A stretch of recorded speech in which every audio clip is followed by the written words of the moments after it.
फूडप्रिंट्स in वरती मी आहे शुभम, आज आपल्यासाठी नवीन एक गेस्ट स्पेशल रेसिपी घेऊन आलोय. तर आज मी मामीकडे आलोय, तर मामीलाच विचारू की आज आपण काय करणार आहे. आज आता मी नाश्त्याला बटाटा पुरीच करणार होते, तुला तेच दाखवते. चालेल, तर आता आपण बघू बटाटा पुरी मध्ये आपण साहित्य काय काय वापरलंय.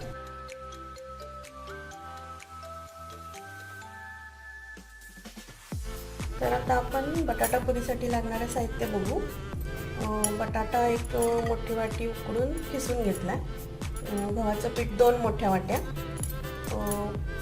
धनेपूड 1 चमचा, ओवा पाव चमचा, तिखट 1 चमचा, हळद अर्धा चमचा, मीठ चवीनुसार, कोथिंबीर आवडीनुसार आणि चटणीसाठी शेंगदाणे आणि दही. आता आपण हे सगळं मिक्स करून घेऊया.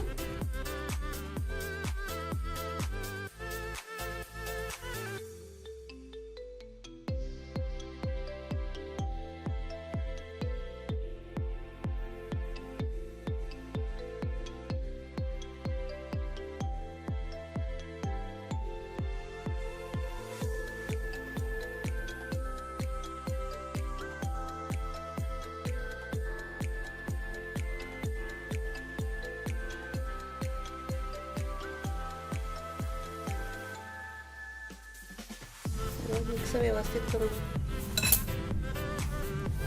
गरज लागली तर मग थोडं पाणी घालून मळून घ्यायचं. मला थोडं पाणी लागणार आहे आणि अगदी थोडं पाणी घातलंय. आता आपला हा गोळा मळून झालेला आहे नीट. आता ह्याच्या पुऱ्या करून घेऊ. आता आपण पुऱ्या लाटून तळून घेऊया.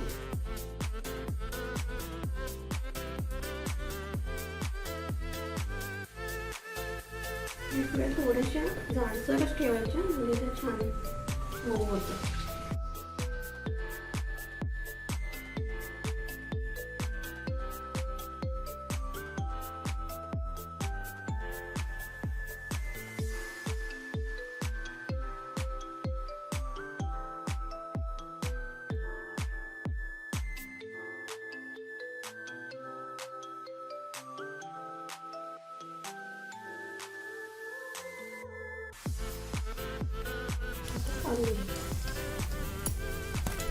आपण चटणीचं साहित्य बघू.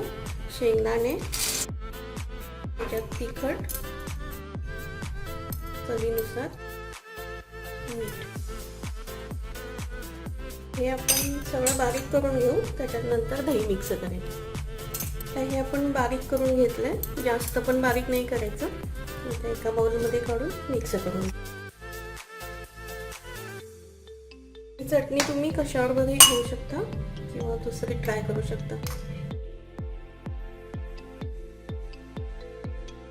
ह्याला तुमच्या आवडीनुसार तुम्ही कढीपत्ता मोहरीची फोडणी पण देऊ शकता किंवा अशी सुद्धा छान लागते.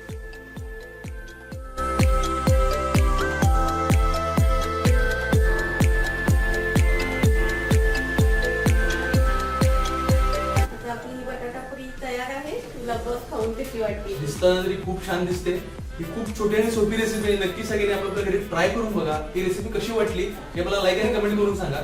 लवकरच मी घेऊन येतोय पुढची रेसिपी.